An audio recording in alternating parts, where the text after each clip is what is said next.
Cool. So why did you I guess start the social media page? Like what was your push to start creating these like relatable reels and stuff? I don't really have a good answer for that. Mm. I wish that I did it. Here's what I guess if I were to think about it, my wife and her girlfriend started, or they owned a kids' clothing boutique, Hmm. right? And as silly as that may sound, a big part of that business is, of course, social media and interacting with moms and girls and toddlers and all this stuff. And um, about that same time, as they were really starting to invest some time and energy into social media, I'm looking at it. It's like, what am I spending my time doing? I spend a ton of time golfing. I wonder, as I've seen their success happen with this little clothing boutique, could I do anything like that with golf? And so that's really, I guess, where it started. But I was super embarrassed, just like I think a lot of us are when we start putting our faces on social media. So like I didn't want there Right. to be I want it to be like a no face kind of an account. So like maybe post some memes, and that was about it. Like that was my vision, was let's just post something funny, but I don't want to be in it. I don't want my golf swing to be in it. I just Mhm. want there to just be content.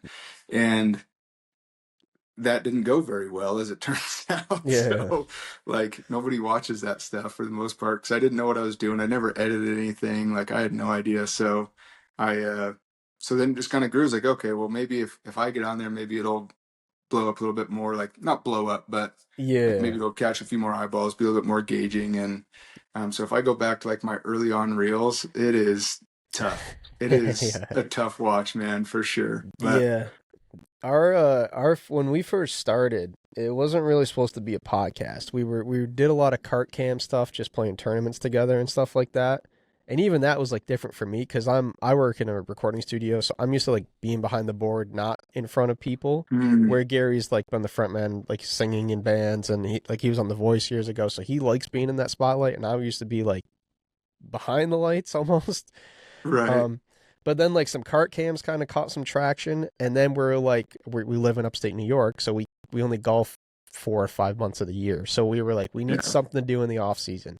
And our first couple episodes is just us sitting on my couch, and we wanted to just like talk about a golf topic and have like that short form content. And then it's like we're already basically doing a podcast. Like at that point, you just lump a couple together, and then I mean, since then it's grown, and we're coming up on like 70 episodes, and then people start asking to be on it from all over the country, from different countries, and it's just like now it's just rinse and repeat and kind of like collaborating with all these different creators. Either it's golfers that are on like PGA Tour of America type thing. We had like some long drivers from New York State.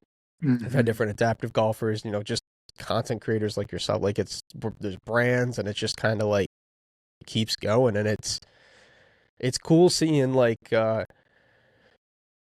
it by doing all these episodes, it helps us keep up. I'm sure with like that consistently, like always having that next reel to post. Like we've always got that. That's been nice because Yeah. it's we are at the point currently. We're here in Syracuse. It's been 29 straight weekends where there hasn't been completely dry, and That's so it's insane. just struggle golfing. So we're pumping out the stories, either our stories or our friends' stories type of thing.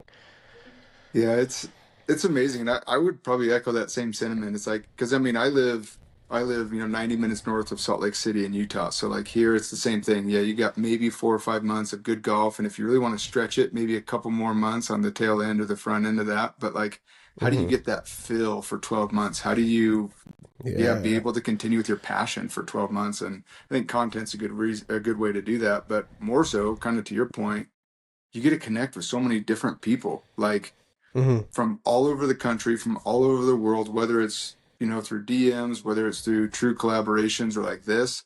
Like, in what world are you and I sitting down for a podcast together if you're in New York and I live in Utah without content? And Yeah.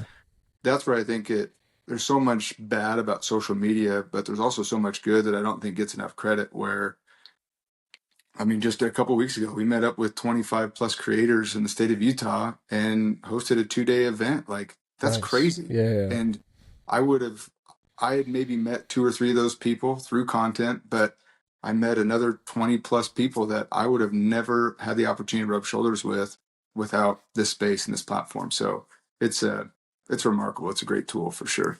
Yeah, yeah. I mean, I've been lucky to meet like we have a guy Bud Copeland on with us a lot. From he's out in Salem, and I was out that way and we met him through Acorn Hills and just doing the podcast, and we got to meet him. We got a couple of the guys that have been on with us from Philly that are coming up to a tournament I run this summer right here. And Oh, so we're nice. kind of just like people that we've talked to for different podcasts are now we're starting to meet up and try to do like on the course content and stuff like that and just take it to the next level. But it's just crazy all the connections that have kind of come through it and by partnering with brands and stuff like that. Yeah, it's remarkable, man. And I can't be I truly just can't say thank you enough. I mean, like the gratitude that I feel of people that have chosen, because that's the way that I look at it, like people choose to follow you. Hmm. And that's not a small deal in my mind. So like when I think of 500 people following me, like imagine if I was out talking in my front yard with 500 people sitting there watching me, like that'd be crazy. Yeah, And 500 people is an insane amount of people, but when they click that follow button, like they are choosing to follow you. So I think I don't know. Yeah, I just don't want to. I don't want to ever take that lightly. Where like I truly feel like it's a blessing and a privilege to be on somebody's feed, and so I might as well make it worth their damn while, or at least make exactly. an effort. I don't know if I'm always going to make it worth their while, but I'm going to try my ass off every single time. That And that and you don't know like that one funny clip that you post might make somebody's day or make their whole week, and it's something that takes 15-20 minutes of your time. It's crazy how like how beneficial social media can be, not just the yeah, negatives like you're saying. yeah, it really is, man. And yeah, it's just been a fun ride, and it's cool to see, I think, my own progression of, and just like all the content creators and anybody in any quote unquote job or passion or hobby of how their progression happens, going from faceless, I don't ever want to be seen, to, Yeah. yeah, having full on conversations and really showing people kind of behind the curtain a little bit. That's vulnerable, and it takes balls, I think, more than people give it credit for. It takes balls also to be like, come into my house, come meet my kids, Yeah, come yeah, meet my yeah. wife. Like, it's a bizarre thing, but I'm That's grateful for it. yeah, speaking of the faceless, I don't know if you know, being out in Utah, we had the Gotham golfer on a couple months ago. I don't know if you've Okay. seen him. He's fully Yeah. dressed up, but he's fully committed to the faceless and the character of it, but it's incredible. He did the whole interview in character, but I it actually was watched it. That was insane. it was impressive doing it because like we told him before, like, hey, like obviously you're doing a character. If you need to break, we can break and cut it. And he just didn't break. Just It like was I'm incredible. in. But like I That's mean awesome. it's brilliant to see what he did. I mean, he's the only like character type person we had on, but I remember when we were talking because I think it was during the winter we interviewed him, and again being in Utah, he was like, "There's not much I can do. If you go to the sim, you're going to the sim dressed up as Batman. Like you already get weird looks at the course, but then if you're going to a little mall or a shopping town type thing, it's a little different. But It takes some balls, man. And I'm part of a couple group threads. Obviously, like we're part of a creator clubhouse, what we call it, right? yeah, Together, and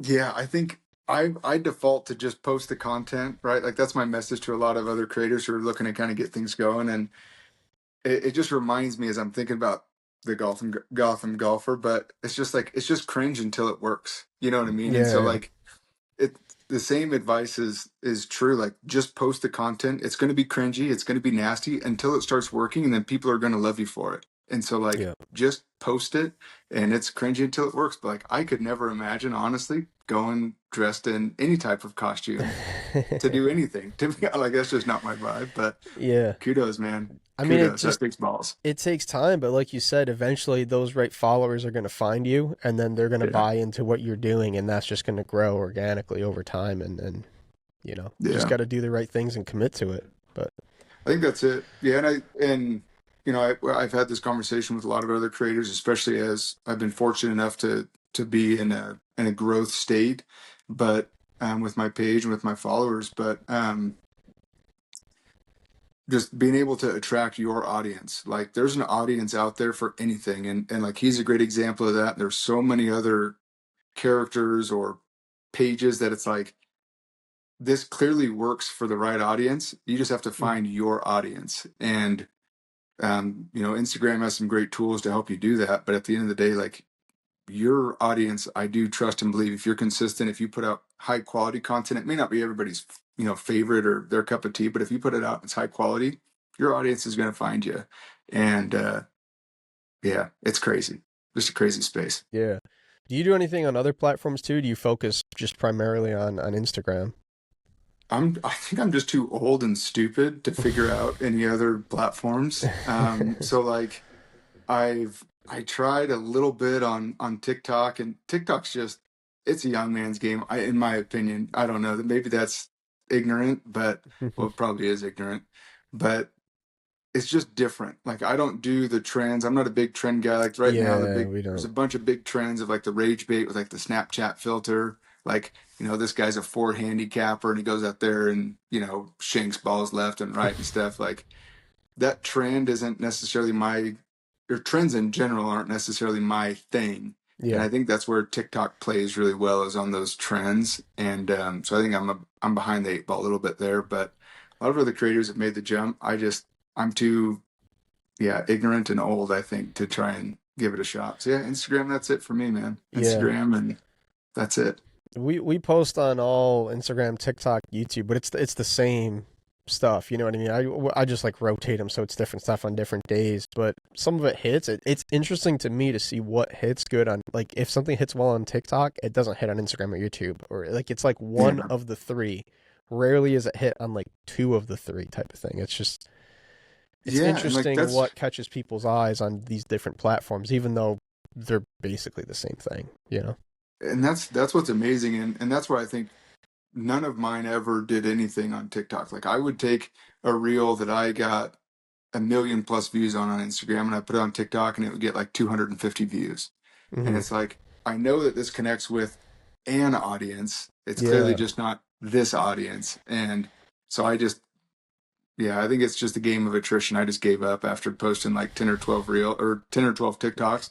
I was just like, yeah, I'm going to stick with what works. I'm going to spend my time and energy on something that's at least generating the traction. And I probably just gave up too soon, realistically, Yeah. but it is It's what it is. I don't mean don't even begin to try to understand the algorithm, but like one of our reels that went for 1 million plays on Instagram a year ago, we reposted because it was like on Gary's birthday, so we just reposted it. And this time it went off on TikTok, and the YouTube is sitting down low at like 50,000. But it's like I don't know why it hit better on TikTok this time and then didn't on Instagram. I don't understand it, but I think people were the last time people were just berating Gary in the comments because it was a cart cam type thing, and he's talking about Oh, being I know old and exactly what you're talking about. Yeah. but this time it was like I don't know, people were like nice on Instagram, and I think it hurt it more than the last time, and then TikTok it's still soaring up there, but Yeah. It makes no sense, man. And what I've noticed the most when it comes to any type of creating content, if I put a tremendous amount of effort into it, and I spend a tremendous amount of time editing it, or the idea is like maybe it's a skit of some sort where I've got to include my yeah, wife, or I've yeah, got to include my kids, and like there's true effort that's put into it, it always flops. Every yeah, single time, without question. I don't have a single reel that has blown up that took me more than 5 minutes to think of and make. Every yeah, reel that I've ever had that does 1 million or 2 million plays is something that took me 5 minutes or less. The things it's like, oh, this is gonna be it. Like, I'm gonna blow this up. It doesn't do anything. So that's why, like, I tell other creators, just post it, man. Like, just keep it simple and just yeah. post it. And that's where I've enjoyed a lot of success. But maybe I'm just not creative enough, like those that do like the true skits, because like I think Yeah. they're hilarious. So it's like, I want to do that. Thanks for watching today's episode. To see more of our content, be sure to follow us on Instagram, TikTok, and subscribe on YouTube. We can be found at Basic Bogeys on all platforms. Thanks. We hope to see you on the next one.